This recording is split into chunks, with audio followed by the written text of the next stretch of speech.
Kabanata 421. Si Thomas ay isang malakas na taong may malambing na puso.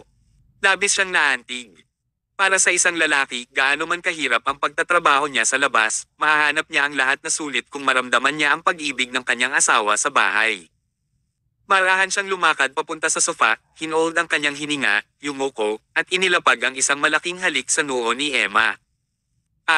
Nagulat si Emma at tumalon kaagad.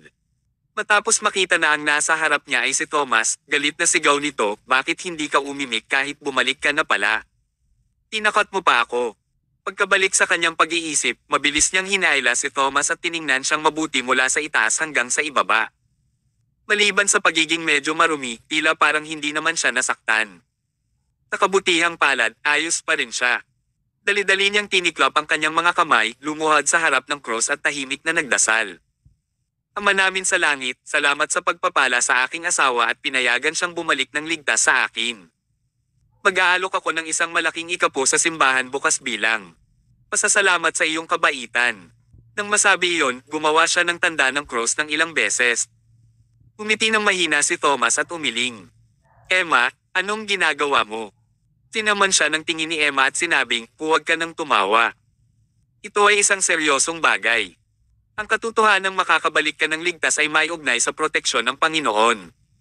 Magmadali ka at lumuhad upang manalangin at magpasalamat sa Panginoon. Hindi siya maaaring tanggihan ni Thomas, kaya lumuhad siya at ginawa ang tanda ng cross sa harap ng cross. Matapos gawin ang lahat ng ito, umupo si Thomas sa sopa. Tinanong niya, saan ka kumuha ng cross na ito? Sinabi ni Emma, nakita kita na galit na umalis kahapon at nag-aalala ako na mawawala ang iyong ulo at gumawa ng mga impulsive na bagay. Wala akong paraan upang tulungan ka, kaya't nagpasya akong magdala ng cross pabalik sa bahay. Huwag na huwag mong minamaliit ang cross na ito. Pumunta ako sa simbahan upang hilingin sa isang pari na pagpalain ito. Sinabi ng guro na hanggat binibigkas ko ang Mateo Kapitulo 6 versikulo 9 hanggang 13 70 beses, maaari akong magpadala ng mga pagpapala para sa aking minamahal na makauwi ng ligtas. Ang katotohanan na makakauwi ka ng ligtas ay may ugnay sa pagpapala ng Panginoon. Sa hinaharap, kailangan mong magbigay ng higit pang mga handog at pumunta sa simbahan ng higit pa sa pagpunta mo ngayon, naunawaan mo ba iyon? Ang malambot na puso ni Thomas ay napailing-iling. Hinawakan niya ang kamay ni Emma.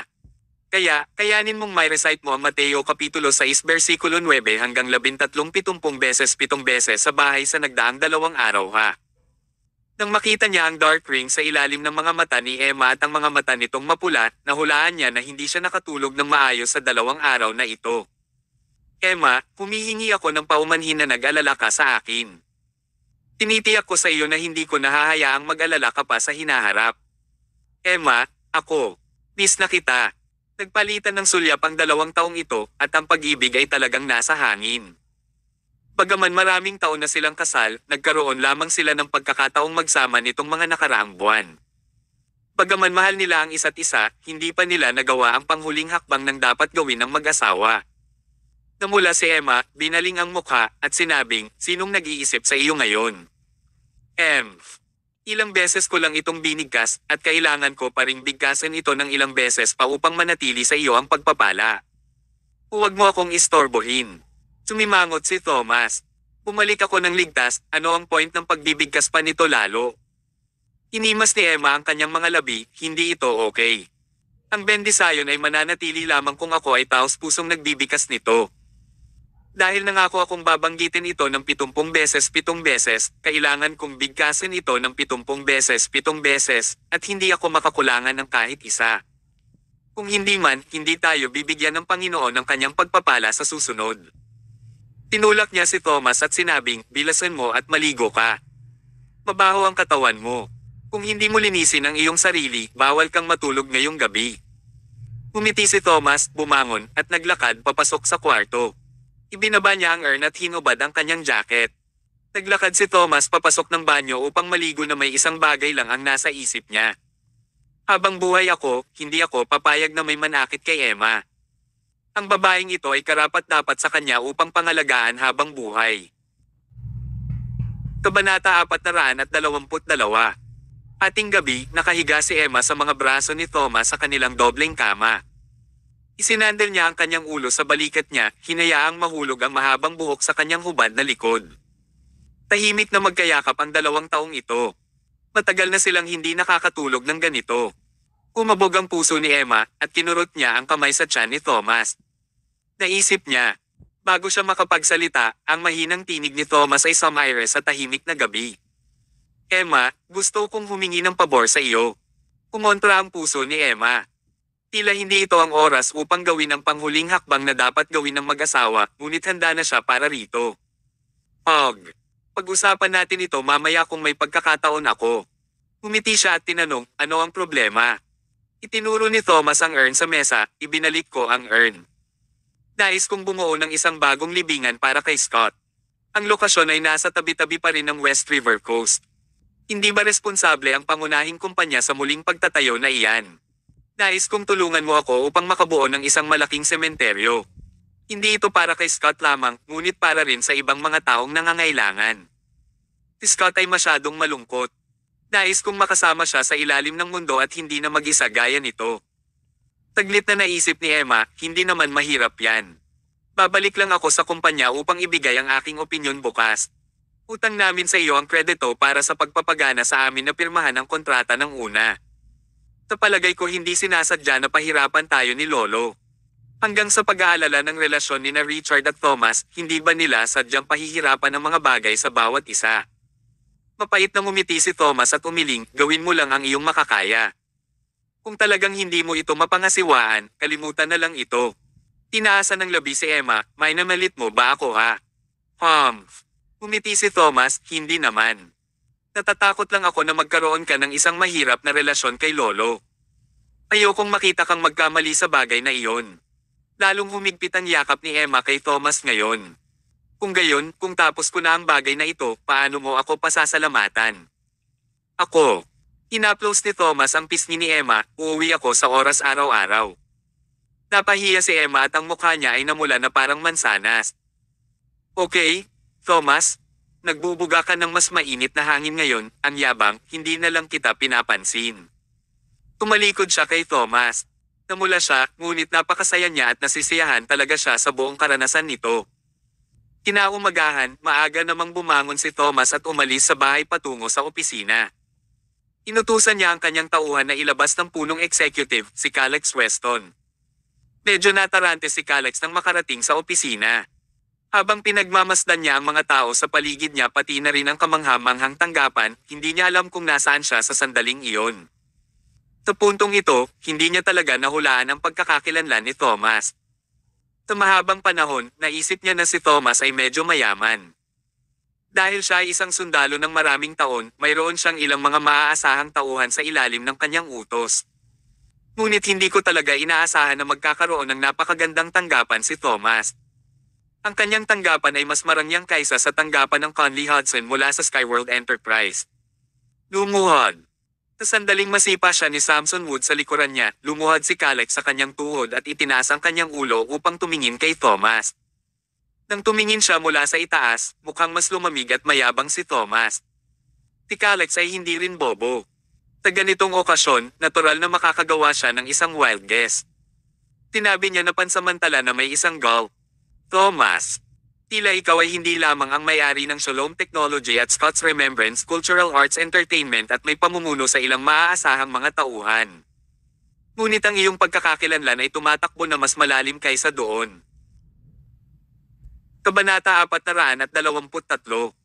Tamad na tiningnan siya ni Thomas, maaari mo bang gawin ang isang wild guess tungkol sa aking totoong pagkatao? Si Calex Weston ay nakatingin sa tanawin sa labas ng bintana ng salamin. Kinilala niya na ito ang lugar kung saan kwalipikadong manatili ang mga pinuno ng departamento. Kahit na ang mga malalaking oligarke sa pananalapi tulad ni Conley Hudson ay hindi kwalipikado na magtayo ng mga gusali dito. Sa makatuwid, sa palagay ko ikaw ay mayroong isang nangungunang posisyon sa politika ng Southland City. Tumango si Thomas, oo. Si Calex Weston ay ngumiti ng mapait, hindi nakakagulat na ang lahat ng mga tao sa konseho ng lungsod na inayos ko ay pinanghahawakan mo, sunod-sunod. Marahil mayroon kang isang upuan sa konseho ng lungsod. Anong uri ng posisyon ang hawak mo? Galing ka ba sa Bureau of Commerce and Industry? Mula sa Bureau of Water Conservancy. O galing ka ba sa Bureau of Urban Construction? O ikaw ay mula sa Bureau of Public Security? Umiling si Thomas, hindi rin. O, kung gayon ikaw ay. Paalala lang po, nalipat ako dito ilang buwan lang ang nakakaraan. Sa iyong impression, sino ang pinuno ng City Bureau na nalipat ilang buwan na ang nakakaraan? Ilang buwan na ang nakakalipas. Nag-isip sandali si Calex at isinasaalang-alang na hindi maraming mga pinuno ang nailipat dito sa mga nakaraang buwan. Bagaman alam niya ang lahat sa kanila pero wala siyang alam tungkol kay Thomas. Siya nga pala, mayroong isang taong nung nakaraan. Mula nang mailipat, hindi pa nagkaroon ng pagkakataon si Calex na makilala siya. Hanggang ngayon, hindi niya alam kung ano ang itsura ng ibang partido na ito. Gayunpaman, imposibleng-imposible para kay Thomas na maging gayong importanteng tao. Ang taong importanteng bumalik mula sa West Coast. Sa kalagitnaan ng usapan, natigilan si Calex. Ang West Coast, hindi ba bumalik din si Thomas mula sa West Coast? Pinag-uusapan kung saan, hindi alam ni Calex kung anong posisyon ang hawak ni Thomas sa West Coast. Mula sa simula hanggang sa wakas, si Calex ay tinake for granted si Thomas at inakala na siya ay isang sundalo lang, higit sa lahat, isang kapitan. Kung tutusin, kung ang isang commander ay bumalik, imposible para sa kanya na hindi siya malugod na ibalik sa isang parada. Ngunit ang tunay na sitwasyon ba talaga ang inisip ko? Medyo natakot si Calex. Thomas, hindi ka dapat. Hindi siya naglakas loob na paniwalaan ito bilang katotohanan. Mahinang ngumiti si Thomas, mukhang nahulaan mo na kung sino ako. Huminga ng malalim si Calex, ikaw ba ang kataas-taasang pinuno ng 3 pinagsamang distrito na inilipat lamang mula sa distrito ng Southland? Natahimik ang lahat sa lugar. Walang sinabi si Thomas. Ang pananatiling tahimik ng isang tao ay nangangahulugang pag-amin ng katotohanang nadinig. Haha. Mabilis na tumawa si Calex bigla, kataas-taasang pinuno. Lako ba talaga ang kataas-taasang pinuno? Kitawa-tawa iyon. Matagal na kaming nakikipaglaban sa bawat isa at hindi namin alam ang totoong identity mo. Linaban niya ang kanyang ulo, kami ay sanhi ng pagkamatay ng taong naging kapatid ng kataas-taasang pinuno. Ang Skyworld Enterprise, Conley Hudson, tapos na ang lahat sila ay tapos na ngayon at wala na silang posibilidad na manalo pa. Sa identity pa lang ni Thomas, ang pagpatay sa kanila ay kasing dali ng pagkurot ng isang langgam. Noon lamang napagtanto ni Calex na ang paglaban ay walang silbi para sa kanya dahil alam niyang malapit na siyang mamatay. Sa katunayan, dapat naisip ko na ito. Matapos ang maraming pagkabigo, maraming mga sakop at tauhan mula sa City Bureau na dumating upang tulungan si Thomas. Paano siya magiging isang ordinaryong tao? Ngunit huli na ang lahat para sa kanya ngayon. Si Calex ay nakadama ng labis na pag-asa at pakiramdam niya ay siya ay tulad ng isang maliit na bangka habang si Thomas ay ang malawak na karagatan na lulunok sa kanya anumang oras. Ang power disparity ay napakahusay. Sinabi ni Thomas sa isang patag na tono, ngayon, ipaliwanag sa akin ang lahat ng iyong nalalaman. Ito ang tanging paraan upang mapanatili mo ang iyong buhay. Kabanata 424. Ang psychological defense mechanism ni Calex ay ganap na nasira at sinagot niya ang anumang hiniling sa kanya ni Thomas. Sa loob lamang ng kalahating oras, ipinaliwanag niya kay Thomas ang lahat ng nalalaman niya, kasama na ang dahilan kung bakit tutulungan ni Ryan Hudson si Conley Hudson. Tahimik na naupo si Thomas, kumislap ang kanyang mga mata sa sobrang excitement. Bilang matandang tagasunod ni Thomas, natural na naintindihan ni Samson ang ugali ni Thomas na perpekto. Ngumiti siya at sinabi, Boss, nauuhaw ka ba para sa marami pang mga talents? Nag-clear ng lalamunan ni Thomas at hindi umimik. Sinabi ni Samson Wood, Boss, mag-aayos ako ng isang tao ngayon upang hanapin ang babaeng nagngangalang Vanny. Kapag nahanap na namin si Vanny, hihinto si Ryan sa pagtulong kay Conley. Maaari mo ring i-recruit si Ryan at you will hit 2 birds in 1 stone. Taglit na pinag-isipan ni Thomas. Okay lang na mag-arrange ng isang tao para hanapin si Vanny, ngunit huwag mo siyang gamitin bilang leverage. Kung gagawin mo iyan, ano ang pinagkaiba namin ni Conley? Tinanong ni Samson, kaya boss, balak mong. Inabol ni Thomas ng bahagya ang kanyang mga labi at sinabing. Alam mo ba ang fiction character na si Daenerys Targaryen sa kanyang hangarin na i-recruit si Tyrion Lannister sa Song of Ice and Fire? Awkward namang namula si Samson. Siya ay isang magaspang na tao na naging sundalo ng maraming taon at hindi talaga siya nagbabasa. Ibinigay sa kanya ni Thomas ang isang blankong hitsura, magbasa ng higit pa kapag may oras ka. Huwag lamang tumuon sa pag-inom at pakikipag-away sa buong araw. Alam ni Daenerys na si Tyrion ay isang taong may talento, kaya inalok niya siya na maging kamay ng hari. Tyrion ay isang may talento na individual, ngunit hindi mo dapat gamitin si Vanny bilang isang hostage para pilitin siyang sumali sa atin. Hindi maganda iyon. Ang nais kong gawin ay talunin siya ng buong buo at gawin na siya ay dumating dito at gumawa ng mga bagay sa ilalim ng aking utos na kusang loob. Tumango si Samson at sinabi, naiintindihan ko. Okay, maaari ka nang umalis na ngayon. Oo. Habang umalis ang iba, tumayo si Thomas at tumingin sa bintana, puno ng mga inaasahan ang kanyang puso. Inaasahan kong harapin ulit si Ryan sa pangalawang pagkakataon. Nais ko ring mag-recruit ng isang talentong individual upang maglingkod sa ilalim ng aking utos. Isang hapon sa Owen Medical Center. Si William Owen ay umalis para sa negosyo ng ilang araw. Dahil hindi siya makakabalik ng ilang sandali, si Aderi Owen lamang ang naiwan para pamahalaan ang buong Owen Medical Center at mukhang medyo pagod na siya. Hindi mahalaga kung siya ay maraming nalalaman, siya ay isang babae pa rin after all. Araw-araw, inaasahan niya ang pagpunta ng lalaking iyon sa kanyang sentro ng medisina. Nang hindi na kinakailangan na sabihin o ipagawa niya, magiging masaya si Aderi basta makita lang siya. Sinabi ko na hindi ko pa rin tinuturo sa kanya ang lahat. Bakit lumipas ang maraming araw at hindi pa rin siya babalik upang magtanong tungkol dito? Marahil ay naisip niya ito ng mag-isa. Habang siya ay nagmumuni-muni, nakakita siya ng isang mabangis na figure na bumababa mula sa taxi mula sa malayo at si Thomas iyon. Sa ilang kadahilanan yun, ang tibok ng puso ni Aderi ay parang nagkarera. Agad niyang hinubad ang puting Amerikana. Habang naglalakad siya sa loob ng isang silid. Sinabi niya sa tauhan niya, kapag may nagtanong tungkol sa akin mamaya, sabihin mo lang sa kanya na nagpapalabas ako ng gamot sa loob ng silid at nandito lang ako sandali. Sige, walang problema. Kaagad na umalis si Aderi sa front desk, naglakad si Thomas papasok sa medical center. Tumingin siya sa paligid at nalaman na wala si Aderi sa medical center. Bakasyon ba siya ngayon? Kumusta kaibigan, nasaan ang iyong boss? Nagbibigay siya ng gamot sa loob ng silid at nandito siya sa sandaling panahon lang. Oh, sige. Kumuha si Thomas ng upuan para sa kanya at umupo. Bago siya umupo ng mahaba, nakarinig siya ng isang single. Bumukas ang pinto ng isang silid at isang magandang babae ang nagsimulang maglakad palabas. Nakasuot siya ng puting shirt at may palda na maikli, inilantad ang kanyang makinis at kaakit-akit na mga binti. Ang kanyang buong itsura ay accented lamang ng kanyang itim na high heels. Dagdag pa, ang kanyang kaakit-akit na mukha na tila siya ay isang celestial na kagandahang bumababa sa mundo. Ang mga pasyente sa medical center na dumating para sa kanilang konsultasyong medikal at koleksyon ng gamot ay gulat na gulat. Bagaman alam nila na si Aderi ay isang mabait na ginang, palaging siya ay konserbatibo. Palagi siyang nakasuot ng puting Amerikana at itinatago ang buhok sa isang nakapusod. Iyon ang dahilan na hindi siya gaanong namumukod.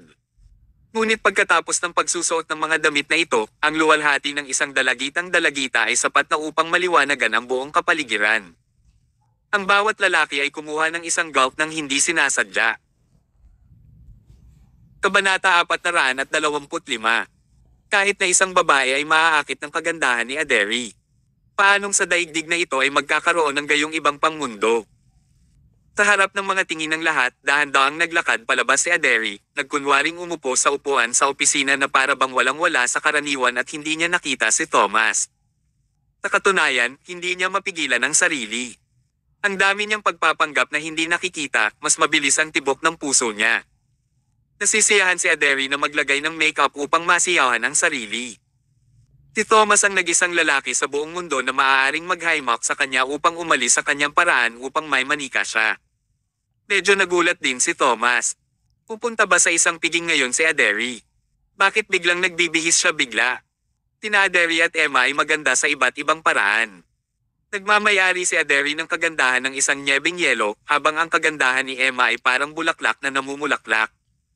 Ang bawat isa ay may kanya-kanyang magagandang katangian. Tumayo si Thomas at lumakad papunta sa kanya. Aderi, nasa bahay ba ang master ng pamilyang Owen?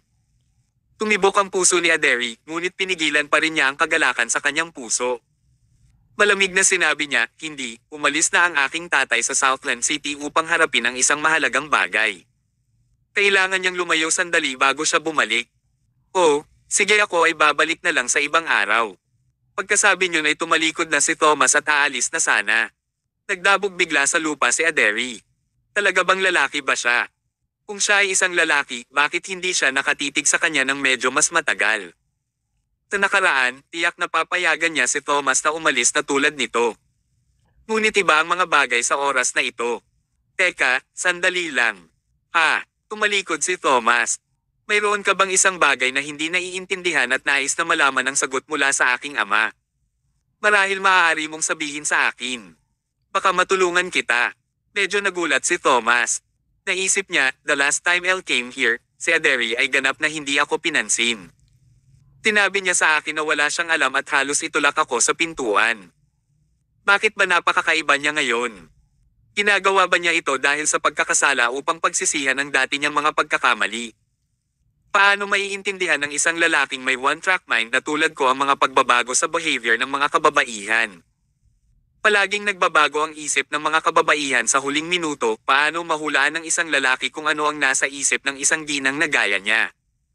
Naupo si Thomas sa tapat ni Aderi at kumuha ng isang maliit na kwaderno. Pinuksan niya ang kwaderno at ipinakita ang larawan ng mga puntong acupuncture sa loob nito. Ito ang larawang, hindi ko masyadong naiintindihan ang ilang mga puntos ng acupuncture. Umiti si Aderi sapagkat ang tanong ni Thomas ang kakanyahan ng kasanayan sa medisina ng pamilyang Owen. Hindi nakapagtataka para sa kanya na hindi maintindihan iyon. Iunat mo ang iyong braso. Inunat ni Thomas ang kanyang braso at inilapag ito sa mesa. I-roll mo ang manggas mo. Ginawa ni Thomas ang sinabi niya. Ipinaliwanag ni Aderi kay Thomas habang itinuturo niya ang mga punto ng acupuncture sa diagram. Habang siya ay nagsasalita, inilagay niya ang kanyang payat na palad sa braso ni Thomas. Mayroong pisikal na ugnayan sa pagitan ng dalawang taong ito. Bagaman ito ay tila isang napakalaking ordinaryong eksena, si Aderi ay may iba't ibang intensyon na medyo naging kakaiba ang kapaligiran. Patuloy niyang inilagay ang kanyang palad sa braso ni Thomas at nag-aatubili siyang bawiin ang kanyang palad ng medyo matagal. Di mo ito ba ang palad ng isang tao? Kung ang mga braso na ito ay maaaring yakapin ako ng mahigpit, anong isang maligayang bagay iyon? Dr. Owen. Isang malakas na sigaw ang gumising kay Aderi mula sa pagkataranta. Habang nakatingala siya, nakita niya ang isang lalaki sa may pintuan, may hawak na isang bagay sa kanyang kamay. Ang lalaking ito ay si Merrick Dawson, ang taong dating naging sanhi ng kanyang pagkagulo. Pagkakita niya kay Merrick, naging maasim ang kutis niya. Ang taong ito ay hindi isang mabait na tao. Ang kanyang pagdating ay nangangahulugang may hindi magandang mangyayari. Kabanata 426. Si Merrick Dawson ay lumakad papasok sa silid at tumingin kay Thomas. Ang lalaking ito ay patuloy na humaharang sa Kin. Kung hindi dahil kay Thomas, si Aderi ay magiging babae ko ngayon. Darn it! Nang tiningnan niya ulit si Aderi at nakita siyang nakabihis ng napakaganda ngayon, ang puso ni Merrick ay kumabog na parang isang tumatakbong kabayo. Nakita ni Aderi ang pagnanasa sa mga mata ni Merrick at hindi siya nasisiyahan tungkol dito. Kasabay nito, napuno siya ng takot at ang kanyang kamay ay hindi sinasadyang hinawakan ng braso ni Thomas. Sa harap ng panganib, ang isang babae ay palaging humahanap ng proteksyon mula sa isang lalaki nang hindi sinasadya. Hindi ito masyadong pinansin ni Thomas. Sa halip, sadyang humakbang sa harap ng mesa, pinipigilan si Merrick na umaban. Nang nguguso bigla si Merrick, hinabol ang mga labi sa isang ngiti at sinabing, Dr. Owen, matagal na tayong hindi nagkita. Kumusta ka na? Pinigyan siya ni Aderi ng blankong hitsura, sabihin mo lang sa akin kung bakit nandito ka ngayon. Prangkang tao pala talaga si Dr. Owen. Inabot ni Merrick ang liham sa kanya, sa 8 o'clock mamayang gabi, may gaganaping medical conference meeting ang aking ama sa Edge Corridor. Sana makilahok ka. Narito ang invitation letter. Isang medical exchange event ay gaganapin ng pamilya Dawson. Tinanggap ni Aderi ang invitation letter at tinanong siya habang inaalis ang Simon Gott sa kanyang mukha, dapat ay malinaw ka sa relasyon ng dalawang pamilya. Taon-taon, hindi inaanyayahan ng Dawson family ang alinman sa amin na mula sa Owen family. Bakit mo binabago ang isip mo sa oras na ito? Tinabi ni Merrick. Bagaman ang Dawson family ay may ilang mga alitan sa Owen family noong nakaraan. Lahat kami ay kabilang sa medical field at dapat na magtulungan upang magbigay ng kontribusyon sa isang medical cost. Para sa kadahilanang ito, ang aking ama ay handa na babaon ang kanyang ulo at inaasahan na gamitin ang exchange event na ito bilang isang pagkakataon upang maayos ang relasyon sa pagitan ng dalawang pamilya. Medyo naantig si Aderi sa sinabi niya. Bagaman hindi siya naniniwala sa kalokohan ni Merrick, interesado siyang lumahok sa exchange event. Mula nang bumaba si William Owen mula sa posisyon ng chairperson, ang exchange event ay na-host ng Dawson family ng matagal na. Ang Owen family ay matagal na hindi nakikilahok sa kaganapan. Ang exchange event ay magtitipon ng mga eksperto sa medisina mula sa buong mundo upang makipagpalitan ng mga ideya at karanasan. Mayroong maraming mga pagkuha para sa bawat kalahok na dumating upang sumali sa exchange event. Ang Owen family ay hindi pumunta sa kaganapan ng nakaraang ilang magkakasunod na taon. Ito ay isang mahalagang kadahilanan kung bakit ang kanilang kaalamang medikal ay nahuhuli na nagpapalawak ng kanilang agwat sa pagitan ng Dawson family. Kung may pagkakataon akong lumahok sa taong ito, dapat ko itong hawakan. Ngunit, napakabait ba talaga ng Dawson family? Nang magatubili si Aderi, ngumisi si Merrick at sinabi, Dr. Owen, natatakot ka ba? Natatakot? Takot sa ano? Alam na sinusubukan niya itong kumilos, sinabi ni Aderi nang walang pag-aatubili, huwag kang mag-alala, ang Owen family ay handang kunin ang invitation. Ngayong gabi, sa alas 8, on time ako para sa conference. Kung gayon naasahan ko ang iyong pagdating, Dr. Owen. Matapos gawin ang pangungusap na iyon, inikot ni Merrick ang kanyang manggas at umalis. Nakatitig sa invitation letter, kinakabahan si Aderi. Sa isang banda, nais niyang ibahagi ang kanyang karanasan sa ibang mga doktor. Sa kabilang banda, nag-aalala siya na ang Dawson family ay may masamang balak. Nag-aalangan pa rin siyang tanggapin ang invitation. Kasama ako sayo. Talaga. Napatulala si Aderi kay Thomas. Ngumiti si Thomas at sinabi, hindi maginhawa para sa iyo bilang isang babae na pumunta sa ganoong uri ng lugar. Kasamahan kita upang may magprotekta sa iyo. Napansin ni Thomas kung ano ang nasa isip ni Aderi at gumawa ng pagkusa upang tulungan siya. Isang masayang ngiti ang lumitaw sa mukha ni Aderi, sige. Isang babaeng simple ang damit ang nakaupo sa isang maluwang na silid sa edge corridor. Ang kanyang 5 taong gulang na anak ay nakahiga sa lupa, naglalaro ng mga laruan. Si Brad Dawson, ang head ng Dawson family, ay nakaupo sa isang upuan na nakakross ang mga binti. Mukha siyang nasiyahan sa panunood ng isang pagsusuri sa pelikula habang hinihigop ang kanyang tasa ng green tea. Maya-maya, bumukas ang pinto. Masayang tumakbo si Merrick at sinabing, Tay, natapos ko na. Alas 8 ng gabi, dadaluhan ni Aderi ang medical exchange event ng tamang oras. Kabanata 427. Tumango si Brad Dawson. Habang si William Owen ay wala sa Southland District, ito ay once in a lifetime na pagkakataon para makitungo tayo sa Owen family. Kung maglakas loob si Aderi na dumating, sisirain ko siya.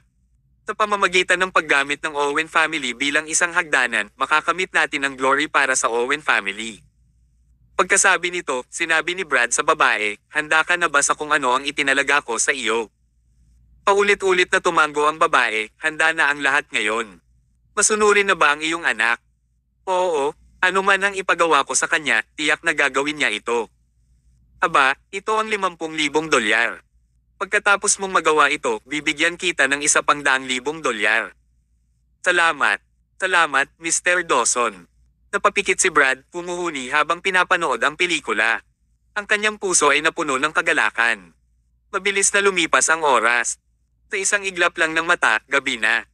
Ang mga kotse ay maayos na nakapila sa labas ng conference room. Ang mga doktor mula sa iba-ibang parte ng mundo ay nagtitipon dito ngayon. Ito ay nadama na isang pagdiriwang para sa mga doktor habang ang bawat isa ay naglalagay ng isang nakalulugod na ngiti. Habang lumilipis ang oras, may isang silver-white na kotse ang nagmaneho at huminto sa isang empty parking lot. Isang lalaki at isang babae ang lumabas mula sa magkabilang panig ng pintuan ng kotse nang magkahiwalay. Ang lalaki ay kamangha-manghang gwapo at ang babae ay nasa ibang mundo sa maganda. Ito ay sina Thomas at Aderi. Si Aderi ay nakasuot ng isang itim na nightgown na may deep V-neckline na nagdagdag ng isang layer ng sensuality at init sa kanyang malamig na pagkatao. Ang kanyang hitsura ay nakakaakit sa lahat ng naruroon sa venue ngayong gabi. Inilagay ni Aderi ang kanyang kamay kay Thomas at dinala siya sa pinto ni Thomas. Ang lahat ay nakatuon ng tingin kay Aderi. Ang babaeng ito ay isang napakahusay na bagong doktor at nakilala bilang female Asclepius. Nagkamit siya ng katanyagan mula sa kanyang achievement sa mga kasanayang medikal. Siyempre, nang tumingin sa kanya ang lahat, mas humanga sila sa perpektong hitsura at tigire niya. Ngayong gabi, si Aderi ay nagniningning ng maliwanag tulad ng isang buwan, habang ang ibang mga kababaihan ay nawala ang kanilang ningning. Si Brad at Merrick mula sa Dawson family ay dumating sa pintuan upang salubungin sila. Dumating na si Dr. Aderi mula sa Owen Medical Center. Ito ay tunay na isang malaking karangalan sa The Edge Corridor ngayong gabi. Halika, pumasok na kayo sa loob. Sa ilalim ng pamumuno ni Brad, lumakad si Aderi sa silid kasama si Thomas at pumunta sa hall. Ang mga larawang inukit at paintings na gawa sa mga gusali ay maganda at makukulay. Si Brad ay sapat na mapagbigay upang gumastos ng pera sa kanyang sarili at ginawang napakaganda ng kanyang venue. Ipinalakpak niya ang kanyang mga kamay at itinaas ang mikropono at malakas na sinabi, "Ladies at gentlemen, maaari ba kayong manahimik ng ilang sandali please? Payagan akong gumamit ng 2 minuto upang ipakilala ang main guest para sa ngayong gabi, Miss Aderi." Si Miss Aderi ay kasalukuyang may-ari ng Owen Medical Center, ang master ng Owen family. Sa ganitong murang edad, husto ang kanyang kakayahan sa medical skills ng Owen family. Dagdag pa, napakahusay ng kanyang kasanayan sa medisina. Mukhang walang sino man sa Southland District ang maaaring talunin siya. Siya ang female Asclepius ng modernong panahon. Ang taong nabanggit ko lang ay si Miss Aderi.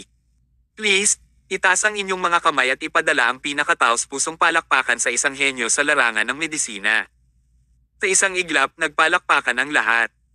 Isang malakas na palakpak ang pumutok sa eksena bilang isang paraan upang maipadala ang kanilang mga papuri sa mga medical skills ni Aderi, sa pamilya ni Aderi, at maging sa kagandahan ni Aderi. Kabilang sa karamihan ng tao, si Thomas lamang ang nanatiling kalmado at nanatili ang composure nito. Malamig siyang nakatingin kay Brad Dawson. Pag nagsimulang purihin ka ng iyong mga kaaway, huwag kang maging masaya sapagkat pag mataas ang pag-akyat nila sa'yo, mas masakit ang iyong paghulog. Mas lalo kanilang pinupuri ngayon, mas nasasaktan ka mula sa kanila pagkatapos. Kabanata 428. Nang bigyan ng karamihan ng tao ang pinakamainit na palakpakan, biglang sumugod ang isang security guard at mabilis na sinabi, "Mr. Dawson, may isang babaeng may dalang bata sa labas." Humihingi siya ng treatment. May isang tao sa silid na sinabi na hindi nasisiyahan, ito ay isang exchange event para sa mga doktor ngayon. Hindi namin magagamot ang anumang mga pasyente. Ipadala na lang siya sa ospital. Sinabi ng security guard, sinabi ng babae na nagmula siya sa ospital at hindi maaaring gamutin ng ospital ang kanyang anak. Nakita ko ang mukha ng bata ay mapatla at maaaring pumanaw sa anumang oras. Si Brad ay nanatiling tahimik muna bago sinabi niya, ang rason kung bakit tayo nag-organize ng ganitong exchange event ay para ma-improve ang ating medical skills ang pagalingin ang may mga sakit.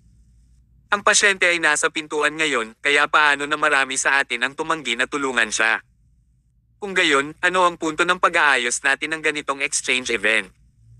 Gusto nating aisyo ang ating mga prioridad kung iyon ang kaso. Halika, tingnan ko. Nang makita nila kung gaano ang chivalrous ni Brad, lahat ay puno ng paghanga. Mr. Dawson ang pinakamabait.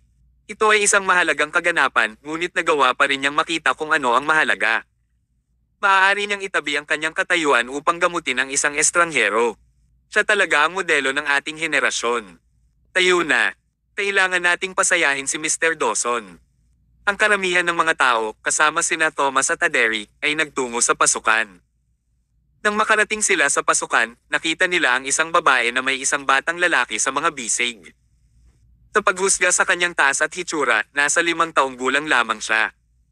Ang lalaki ay may waxy complexion. Bahagyang nakabukas ang kanyang mga mata at mukhang mahina talaga siya. "Mr. Dawson, please iligtas niyo ang aking anak na lalaki." Habang nagsasalita ang babae, nagsimula siyang lumuhod. Agad siyang hinaila ni Brad. "Hindi mo kailangang lumuhod. Halika, ilagay ang bata sa kama. Tingnan ko muna siya." May isang tao agad na nagdala ng isang emergency bed upang mahiga ito ng bata. Habang ginaganap ang pagsusuri ni Brad, tinanong niya, anong uri ng karamdaman ang pinagdudusahan ng batang lalaki dati. Wala. Palagi naman siyang okay. Kung gayon, paano siya biglang naging ganito? Hindi ko rin alam. Nang umuwi ako pagkatapos ng trabaho, nakita kong biglang namutla ang kanyang mukha at patuloy niyang sinabi sa akin na ang kanyang puso ay nagdudulot sa kanya ng discomfort. Minsan, gumugulong pa siya sa sahig sa sobrang sakit. Kinilabutan ako. Nagpunta ako sa ospital, ngunit hindi nila siya magamot. Hindi alam ng mga doktor kung ano ang nangyayari sa aking anak. Sige, si Brad ay nagpatuloy sa diagnosis at sinabi, ngunit medyo kakaiba. Hindi ko rin masabi kung ano ang nangyayari sa loob ng maikling panahon. Sa sandaling iyon, biglang tumingin si Brad kay Aderi at sinabi sa isang tila casual na paraan, sanay ako sa operasyon. Nasa loob ito ng larangan ng internal medicine at hindi ito ang aking forte. Dr. Owen, narinig ko na ang Owen family ay walang kapantay sa mga tuntunin ng kasanayang medikal. Mahusay ka rin sa paggamot ng mga internal diseases. Dapat mong pretuhin siya. Sa isang iglap, lumingon ang lahat kay Aderi. Nandito na. Ito na ang gulo. Kinutya ni Thomas sa kanyang puso. Ngayon lang, pinuri niya si Aderi sa matataas na langit sa harap ng maraming tao. Ngayon, pinuri niya muli ang mga kasanayang pangmedikal ng pamilyang Owen. Sa sandaling iyon, si Aderi ay parang tagapagligtas. Kung hindi magamot ni Aderi ang pasyente na ito, tiyak na maaapektuhan ang reputasyon ni Aderi at ng Owen Medical Center. Mabuti kung hindi magamot ng Dawson family ang pasyente. Sanay sila sa mga operasyon. Hindi sila nakilahok sa mga internal diseases. Ngunit ang Owen family ay may kasanayan sa larangan ng internal medicine. Kung hindi niya magagamot, kung gayon mayroong isang pangunahing bagay na mali sa kanya. Kasabay nito, may napansin si Thomas si Merrick ay nagbabaka sakaling pumunta sa isang sulok. Sa itsura nito, tila may kumpiyansa si Merrick na kaya niyang gamutin ang bata. Para bang gusto niya agad umakyat at pagalingin siya. Magsisilbi itong isang malaking problema. Kung si Merrick, isang surgeon, ay maaaring magamot ang isang sakit na hindi magagamot ni Aderi, pagkatapos ay madurog ang dignidad ng Owen family. Sa sandaling iyon, nakita ni Thomas sa wakas ang fangs ng Dawson family. Ginagamit ni Brad si Aderi bilang isang stepping stone upang maglatag ng landas para sa kanyang anak. Sa hinaharap, aagawin ni Merrick ang title ng pinakamahusay na doktor sa Southland District. Female Asclepios. Yay! Kapag naalala ng mga tao ang title na ito, mapupuno lamang sila ng dismaya. Ngayon na ang mga bagay ay umabot hanggang sa puntong ito, mahirap para sa kanya na gumawa ng anumang bagay upang baguhin ito. Inaasahan niya lamang na maipakita talaga ni Aderi ang kamangha-manghang medical skills at gamutin ang batang lalaki sa harap niya. Pagkatapos, ang plano ng pamilya Dawson ay magiging usok na lamang. Kabanata 429. Ngunit, posible ba? Ang babae at bata na nasa harapan niya ay malinaw na isang patibong na pinlano ni Brad Dawson. Ang karamdaman ng bata ay maaaring hindi malunasan ng madalian. Sa ilalim ng umaasang titig ng lahat, dumating si Aderi sa harap ng kama, umupo at inabot upang suriin ang pulso ng bata. Habang sinuri niya ang bata, tinanong niya ang babae tungkol sa mga sintomas ng bata, kung ano ang kinain niya, kung ano ang ginawa niya, kung nagpunta siya sa mga hindi malinis na lugar, at iba pang mga katanungan. Ang mga sagot ng babae ay hindi makakatulong sa kanya kahit konti. Ang sakit ay mahirap gamutin. Matapos suriin ang bata, kumunot ang noo ni Aderi at tinitigan ng matagal ang bata sa kama. Tinanong ng babae, Dr. Owen, kumusta ang aking anak? Walang sinabi si Aderi. Matapos manahimik ng matagal, umiling siya. Wala akong magawa tungkol dito. Ano? Madaming tao ang nagingayan. Ang lahat ay hindi makapaniwala. Kahit na ang profesional na internist at ang master ng Owen family ay hindi magagamot ang bata, kaya't ang batang ito ay maaaring hindi matulungan sa ngayon. Kasabay nito, lahat ay nadismaya kay Aderi. Female Asclepios. Sa pagtatapos ng araw, katulad na siya sa kanilang lahat na walang magawa upang mailigtas ang bata. Talagang sikat siya, ngunit parang hindi siya ganong bihasa kung tutusin. Mayroong isang posibilidad na ang iba ay nalinlang ng kanyang kagandahan at hindi nahusgahan masyado ang kanyang skills. Maraming bilang ng mga tao ang nagsimulang magdulot ng ingay at daldalan. Stop! Akala ko ba na ang mga medical skills ng pamilyang Owen ay walang kapantay? Well, hindi mo rin magamot ang isang batang lalaki. Kalimutan ng tungkol sa paggamot sa kanya, hindi niya makita kung ano ang nangyayaring masama sa bata. Kung sasabihin ko, ang Owen family ay talagang tatanga-tanga. Hindi nakakagulat kung bakit ang pamagat ng Best Medical Family sa Southland District ay inilipat sa Dawson family.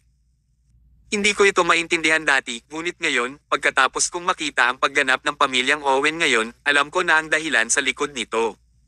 Wala bang kasabihan tungkol dito? Oo, pagkakaroon ng hindi ka nais-nais na reputasyon. Si Aderi ay maaaring manatiling kalmado kahit nahaharap siya sa panunuyan ng mga tao, ngunit ang pagkabalisa sa kanyang mukha ay nagpakita na siya ay talagang naabala rito. Siya ay mapag-isang babae na nagkataong pinahahalagahan ang kanyang dignidad. Walang paraan na makaya niya ang ganitong kahihiyan. Hindi lang siya ang nag-iisa. Kahit na ang pamilyang Owen na nirepresente niya ay naging target ng pangungutya. Damyugo ang puso ni Aderi. Nagpakita si Brad ng isang mapang asar ng ngiti. Ito ang resulta na gusto niya. Kasuklaman niyo siya. Mas lalo niyo siyang kasuklaman. Inilagay nila siya sa isang pedestal kanina at ngayon nahuhulog siya mula rito. Ang puso ni Brad ay umaawit sa kagalakan. Ang Owen family ay naging paksa ng pangungutya ngayon at simula ngayon maaalala lamang ng lahat na ang medical technique ng Dawson family ay talagang mahusay. Para naman sa Owen family, tatawagan silang biro. Pumalik si Aderi sa kumpol ng mga tao na nanghinayang at tumayo sa tabi ni Thomas habang nanginginig siya. Mahinang tanong ni Thomas, wala kang makitang sintomas. Oo. Hindi yun dapat mangyari sa iyong standards. Tahimik na tinitigan ni Aderi ang bata sa kama at mamulong, wala akong makitang sintomas dahil wala talaga. Ano? Ang batang lalaki na iyon ay walang sakit. Kabanata 430. Ang sinabi ni Aderi na halos nagpatawa kay Thomas. Hindi nakapagtataka kung bakit hindi nakakita si Aderi ng anumang mga sintomas. Ang batang lalaki ay wala palang sakit. Hindi siya may sakit, ngunit nagkukunwaring may sakit. Paano siya dapat gumaling ng ganito?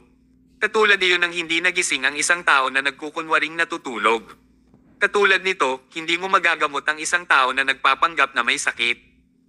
Ang unang naisip ni Thomas na ang bata ay sobrang malubha ang sakit na kahit si Aderi ay walang magawa tungkol dito. Sino ang makakahula na ang batang lalaki ay magaling pala umarte at magpanggap? Tayang kung hindi siya napansin ay naging isang child star sa Scott's Remembrance Cultural Arts Entertainment. Kailangan niyang aminin na humanga siya sa talino ni Brad. Masyado siyang matalino. Kung nakakita siya ng pasyente, kahit na hindi mapagaling ni Aderi ang pasyente na iyon, dapat sabihin niya kung ano ang mali sa kanila. At kung pasyente talaga iyon, kung hindi mapagaling ni Aderi ang pasyente, tiyak na hindi magagamot din ni Merrick ang pasyente. Paano niya magagamit ang Aderi bilang isang stepping stone at matulungan si Merrick na kunin ang trono bilang pinakamahusay na physician? Ngunit ngayon, nakuha niya ang kanyang sarili ng isang peking pasyente at malulutas niya ang problema ng madali. Sa paggawa nito, natitiyak niya na hindi mapapagaling ni Aderi ang pasyente at masisiguro din niya na tiyak na magagamot ni Merrick ang pasyente. Pinapatay nito ang dalawang ibon gamit ang isang bato. Umiling si Thomas. Si Brad Dawson na ito ay maaaring maituring na isang taong may talento. Ito nga lang ay hindi niya ginamit ang kanyang talino sa wastong bagay. Ngayong nabigo si Aderi, lalo pang umiyak ang babae at humiling sa ibang mga doktor na tumulong sa paggamot sa kanyang anak. Ngunit ang iba pang mga doktor ay hindi naglakas loob na kunin ang gawain. Pinangangalagaan din nila ang kanilang sariling reputasyon. Ito ay isang bagay kahit sina Aderi at Brad ay hindi nakapagpagaling.